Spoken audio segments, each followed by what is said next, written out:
教えて、リンドーちゃん。はい、リンドです。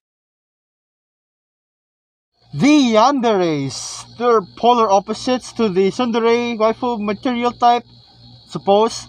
Polar opposites to them, and I find this type of characteristic of a waifu very fascinating and interesting, really, to see how this type of character becomes something that every weeb loves, and of course I do say so myself. The yanderes can be quite charming in their own way, but yeah, yet again, it's still a double-edged sword, right? There's a lot of things and factors to put into consideration, especially what risks you would take, or what both sides, as to why people love this, and why, it can also be really a simple hit or miss. So yanderes are, like I said before, they're opposites to that of sundares. They act all nice and really, heartwarming and loving, and really addictive towards you. They're full of love towards you, the main protagonist. But if you, as the main protagonist, flirt with other girls, then watch out, because the yandere will then make her reveal her true form, as to take some measures, some dangerous and frightening measures at that matter, in order to keep you in line. Basically, girl, in the outside, she's all cute, proper, prim proper, loving, caring, and really full of love with you. But the moment you, as the main protagonist, you would meet other girls or get close to other girls, the jealousy factor, or the jealousy output within a yandere, it triggers, it activates, causing her to reveal her true form into attacking, or making her yandere moves. Wait, I'm just repeating what I've said, but yeah, I hope you get the point. With that being said, yanderes can be both frightening and, of course, calming in their own way. But most of the time in a lot of anime series, in mangas, light novels, and other works, they depict a yandere, for that matter, as someone who is really, obsessive. Yeah, that's the proper adjective, I suppose, for yandere. An obsessive character type who is just out for your love. It just, I suppose, yeah, that's a good thing. But the bad thing about it is that, that obsession just gets too much, it gets out of hand, and causes a big problem towards, a lot of the other characters who want who want to get close, especially girls, as I said before. And yeah, through this, there's a lot of anime series out there with good yanderes, and there's a lot with, like, really frightening yanderes, for that matter. Higurashi, what else? Shuffle, I suppose, if I remember correctly. That's what happened. Yeah, just as I've said, there's a lot. I know there is. Dead Alive, for instance, Kurumi. Her yandere meter is honestly 50-50, for that matter. Appreciate her for what she is and her character type. It's actually smoothly yandere, so I'll put it, But yeah, that trope, or the character trope of a yandere. Why do people love someone who is obsessive about you? Who doesn't? But also has this risk of being, dangerous and the like. So the yanderes, in dramas, rom-coms, and even harems, I'm really intrigued as to how they come to interact with the main protagonist, and most importantly, towards the other group of heroines gathered or who flock around the main character, or the other way around, of course, if it's a shoujo type of harem, reverse harem, for that matter, yeah. And with that being said, as I've said before, good and bad, the obsession. I'm going to talk about the obsession first. This obsession, a really strong character trait or characteristic of a yandere. Is it good that they're obsessed with the main protagonist? Yes, in a way, I suppose. That just goes to show how much this type of person really loves him, or her, for that matter, being obsessed to the point where it literally drives them insane, or they have this mindset wherein they think, or they already know, that this person, the main protagonist, is only for them, right? Or he is only for him. Like, they exclude the mind of the yandere. Is an amazing world. Probably, the mindset following that, this world is only, it's only me and my lover, or the lover, and no one should intrigue, no one should ever dare to cross the line between getting in the way of our relationship, getting in the way of our love. And sometimes I find it funny or really comedic trope. Harems and rom-coms portray that really very brilliantly, but at the same time I also feel like in dramas as well, it can become a quite a serious and really concerning topic of discussion, right? Fruits Basket, yes, there were some, I've seen some moments where that would, the yanderes and their jealousy rather, or not really yanderes in general, but jealousy in itself, the whole concept of envy towards the main protagonist, uncertainty of the feelings between heroines and the main character, how they can interact and how they just create this jumble of, I don't know, confusion, illusion towards their feelings. And the yanderes, they just also have a really I can't say rough, but rather they have their own way of thinking. They have their own way to really know the bars as to what I should do, what I can accomplish in order for me to get the favor of the man that I love, and even go out of his or her way to really do everything to the power of the yandere to stop or to really get a grasp of the main protagonist's attention. Mirai Nikki, insane, really insane example of how this yandere trope can be taken to an extreme level. Or not, I'm not so sure, but my opinion can be mildly extreme or really extreme for that matter. That was a really rough show.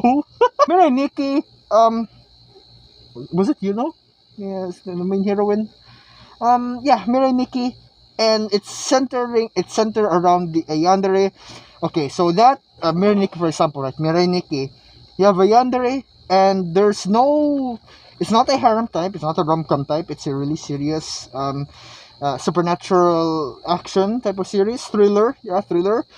And the yandere's behavior, right, through Mirai Nikki, I feel like it's well being made, because not only can a yandere's true feelings or powers of jealousy can be found with the appearance of one of the girls, but also a lot of factors as well.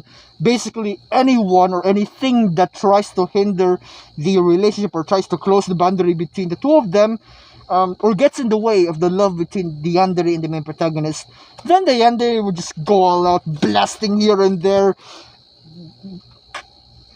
You know what happened to Mirai Nikki. That was wild. But if this obsession were to tone down a bit into a more comedic, heartwarming, and really light sense, then that in a way is where yanderes can also shine, can have their appeal, right? The way that they comedically flock around the main protagonist, tries to have all this slapstick comedic way of getting the main protagonist wrapped around his or her finger, and it's just a funny way of interpreting that sort of character trope that yanderes have in a comedic vibe, and that in itself is amazing. It's nothing wrong at all with the way it's being used. Like, for example, you have Kurome. At some moments you have her when she's really serious yandere type, but also some moments where her obsession can be a bit heartwarming. It's light, but it's really perfectly balanced. This is also the reason why I love the waifus of Data Live so much.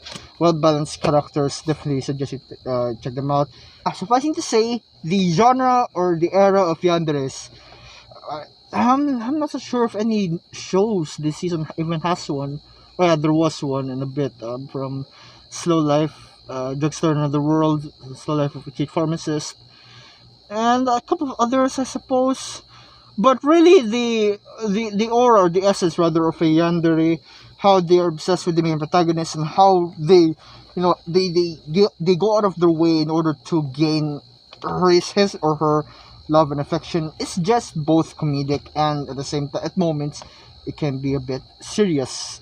That news, I remember there was a really tragic news that I've heard a few years ago, if I remember correctly, wherein people were excited, or no, people got news or heard news of a actual yandere type who this female or this suspect, yeah, she actually hurt badly her lover, and for that reason people were also people were saying, "Oh no, it's a real yandere," but in reality, come on, are you serious? I think I remember a video by Lost Pause, if I remember correctly, meaning commenting about that. Probably put the link in the description below as well. Really good video explaining how or where the boundary, rather, where is the boundary where we can say yanderes are good or yanderes are bad. And in that sense, realistically speaking, come on, yanderes, that's just borderline insane. If you actually have, or yeah, if that person actually has the decent, not decency, has the guts, or has the guts to actually involve or inflict physical violence or physical damage towards another person, especially to the ones they love, and claiming that they did it out of love, that's just insane. That's whack.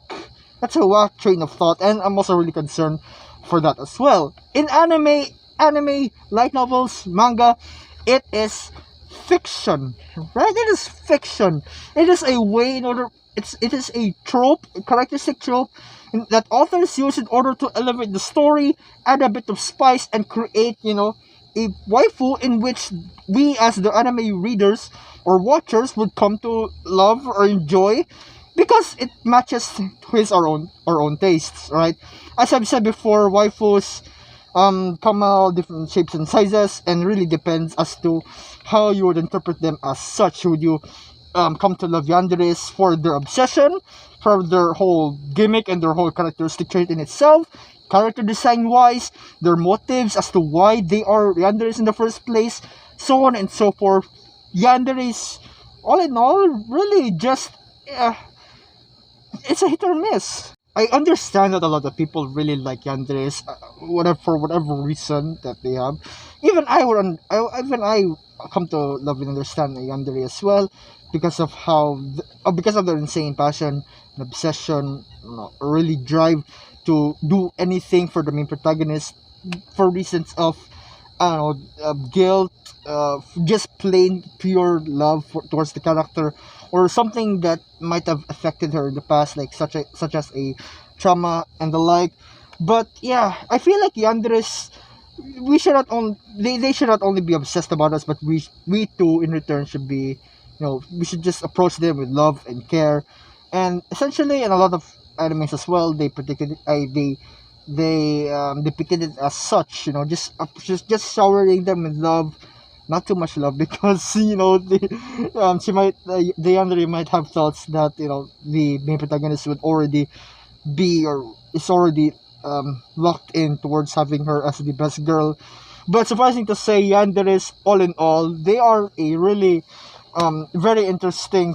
It's a very interesting character trope, and one that I look forward to if authors would further elevate this character type into something that's not so disastrous, or not taking things too far, but rather taking things that are lighthearted in a way that's just simple and loving. Yet again, there's also the side wherein character or authors would use the character trope of a yandere, not even call it yandere, to further elevate the suspense, such as with what Mirai Nikki did. In my opinion, that was an insane thriller, and I'm not so sure whether to feel safe or in danger when I'm being near a protagonist or a heroine who is a full-on yandere and is really, really, really dangerous.